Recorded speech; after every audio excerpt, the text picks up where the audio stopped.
Hello, so here is my Logic session for session A2 on my Classy 101 remix. So, okay, firstly what I did was I extended the intro here right at the start so I could have the first part of this vocal phrase coming in. Before you then get the VHS synth that comes in, like those synth chords. And then on those synth chords themselves, however, I have, here they are. I added a low cut because they were really clicky on the bottom bit. Without that low cut, you can slightly hear it a bit more. Oh wait, no, sorry, that's actually the wrong track I'm looking at. Here is the low cut that I applied. Along with, they had, in between notes, they had a very clickiness because the attack basically on the envelope was not very long, so I increased the attack basically on the envelope to 1.40 milliseconds, so that makes them fade in really quickly at the start so they didn't have that weird click. Okay, then next I added onto that, Quantum Room Simulator, a super duper tight reverb, Living Room Furnished, the preset, and it just basically gives it some width. Just fills it out more. It sounds really good, to be fair. Then after that I tamed the low end on the bass with some EQ. Here we are.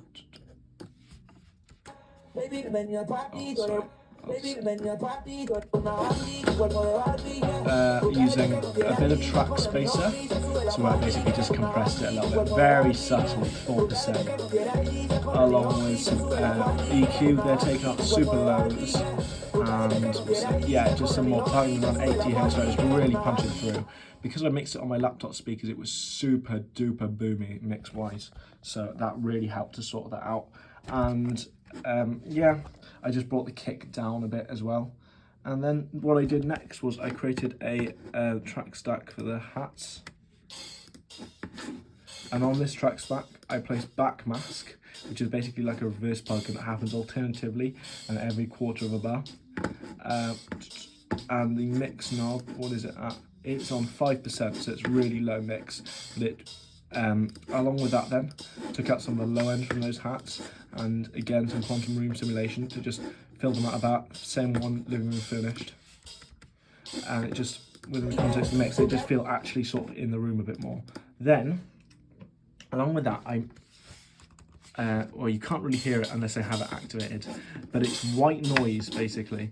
That white noise on a bus. I should have put it on a bus. I don't know why it is. But it's got backmask again, EQ, then tremolo to give it a bit of stereo width. Then the key thing comes here is an expander, where it's basically mapped to the hats themselves. So the low end comes, the white noise comes up with the hats and basically just beefs it out. And because the hats are panned across the stereo image, with the, although there is tremolo on the white noise, it's pretty center in what you hear. So it's just going back and forth subtly. And then I've got some distortion here, some distortion to bring out the high stuff. And then some punch, which is sort of like, sort of bit crushing, decreases the bit rate, makes it grittier. I like that a lot, was what I wanted. And then what next? I then wanted to tame the mid-range on the vocals a lot. So if you hear, we've got a multi-presser, which is like multi-band compression, actually on the mid-range, very subtly on the mid-range.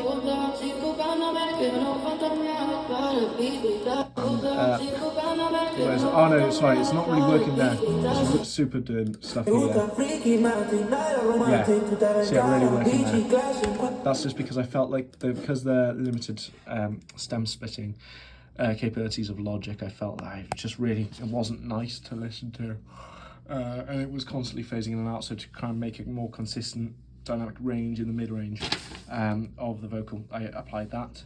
I EQ'd the vocal bus quite a bit, adding firstly low cut and a mid-range boost, then more of a mid boost, and then this thing in the high end because it had some quite piercing frequencies around 7K that I wanted to bring down slightly. What next? Next I added, during the second chorus, here we've got telephone effects because the actual quality of the acapella, you can't hear that very well through the phone speaker, but it's not good. So I thought I'd lean into that and make it sound like a telephone, like that. Then what else? There, on the shaker that I applied comes in with the kick. I applied. Oh, is it not this one? Where is it?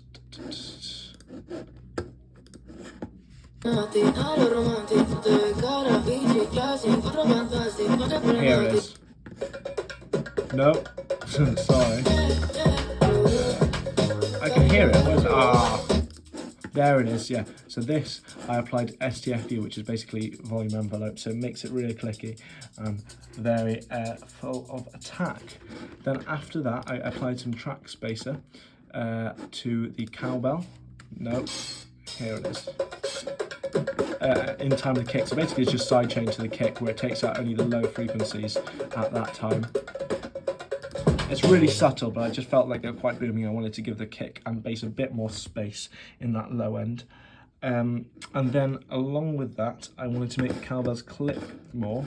Oh no, sorry, yeah, these are cowbells. Yeah, that is the cowbells. With some bit crushing, really subtle. Without it, just brings on a lot of high end, basically.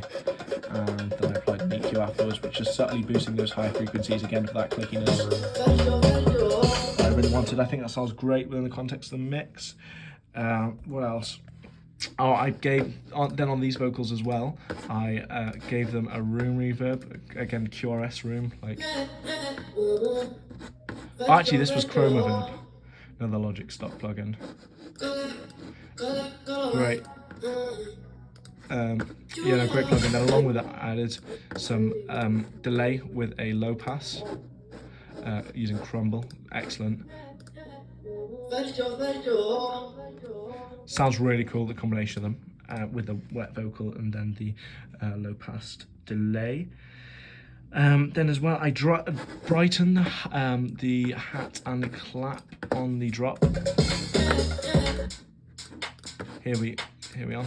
And I also added some quantum room simulation, but I brightened the hat and clap using just, again, an EQ, taking down the frequencies around 5k, because I mixed it on the laptop speaker, they sound a bit harsh, and just bringing them up past 10k there, and then with the snare, sorry, not clap, snare, I sort of mixture. I brought down the breathy frequencies at 1k, low cut, and then again boosted higher frequencies there. After that, I automated both the bass and the vocal in the build-up sections. Actually, I'll play this one.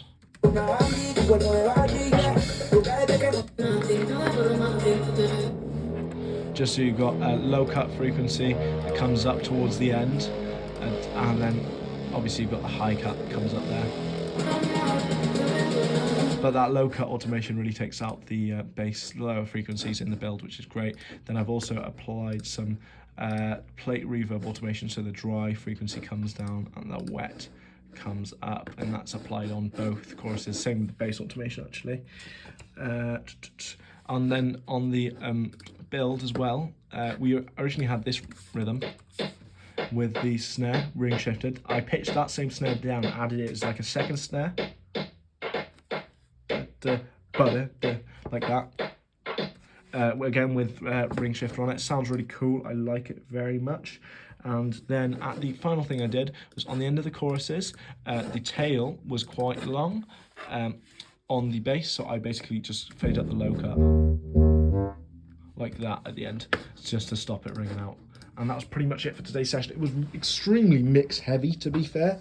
But to me, that the mix process, at least in this capacity, is part of the songwriting process. Like, if it doesn't sound good, I can't continue with that as a song. Like, plug it into nice speakers. The way it sounded when I did, I wouldn't have been able to carry on producing that. So now I've got it in a mixed position. I can add some final finishing touches instrumentally and then continue to complete it. But I mean, I'm really happy with that as a session. Obviously, I'm using different speakers now because it's day out because my computer died, which was fun yesterday. So here it is. And yeah, I'm happy with that as a session. Session A2 was good. Very, as I said, mix heavy, but yeah, it's basically the instrumentation is not far from being done. Just those transitional periods need a bit more cleaning up, and I feel like I could have some cymbal swells and stuff to lead you in, and potentially more automation for some interest, and a defined outro as well.